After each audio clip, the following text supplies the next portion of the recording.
नमस्कार, गणेश चतुर्थी की हार्दिक शुभकामनाओं के साथ स्वागत है आपका नागपुर समय न्यूज पर। आज की टॉप 10 खबरों के लिए मैं हूं आपके साथ रत्नाकर। जर्मन अखबार फ्रैंकफर्टर अल्गेमाइन के लेख में ट्रंप की ओर से प्रधानमंत्री मोदी को 4 बार कॉल करने की कोशिश से जुड़े दावे के राजनीतिक गलियारों में चर्चा है। अखबार का दावा है कि अमेरिकी राष्ट्रपति की ओर से 4 बार प्रधानमंत्री मोदी से फोन पर बातचीत की कोशिश की गई। अखबार फ्रैंकफर्टर अल्गेमाइन ने लिखा है कि प्रधानमंत्री मोदी ने चारों ही बार ट्रंप से बात करने से मना कर दिया। इस अखबार के दावे पर भारत सरकार की ओर से अब तक कोई प्रतिक्रिया नहीं दी गई है।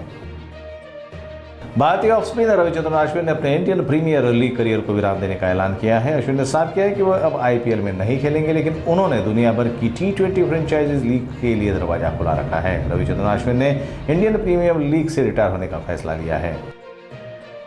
महाराष्ट्र समेत पूरे देश में गणपति बाप्पा का आगमन हो चुका है और मुंबई में उत्सव की जबरदस्त रौनक है।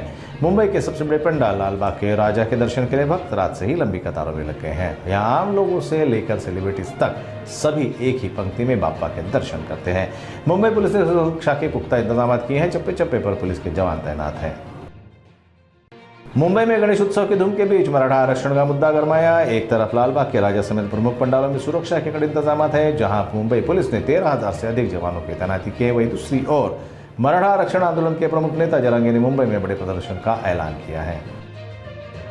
पंजाब में कई दिनों से बारिश का सिलसिला जारी है। यहाँ भी बारिश से हालात बिगड़ते जा रहे हैं। गुरदासपुर जिले के सीमावर्ती इलाकों में कल देर रात रावी नदी का बहाव तेज हो गया।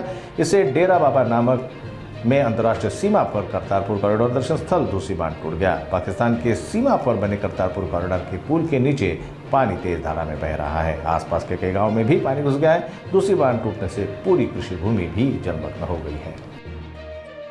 आज से अमेरिका का कुल 50% टैरिफ भारतीय सामानों पर लागू हो गया है। 1 अगस्त को लगाया गया 25% अतिरिक्त टैरिफ की दूसरी किश्त अब प्रभावी हो गई है। इसका सीधा असर भारतीय सामानों पर पड़ेगा, जो अमेरिका में 20 से 25% महंगे हो जाएंगे। आशंका है कि अमेरिका को भारत का निर्यात 40 से 50% तक घट सकता है। महाराष्ट्र के पालघर में एक बड़ा हादसा हो गया, जहां एक अपार्टमेंट का पिछला हिस्सा एक चौल पर गिर गया और दबने से 2 लोगों की मौत हो गई, जबकि 9 अन्य लोग घायल हैं। घायलों को इलाज के लिए अस्पताल में भर्ती कराया गया है। दशकों बाद ठाकरे परिवार के दोनों चचेरे भाई नजदीक आते दिख रहे हैं। उद्धव और राज ठाकरे ने करीब 20 साल बाद इसी साल जुलाई में एक साथ मंच साझा किया था।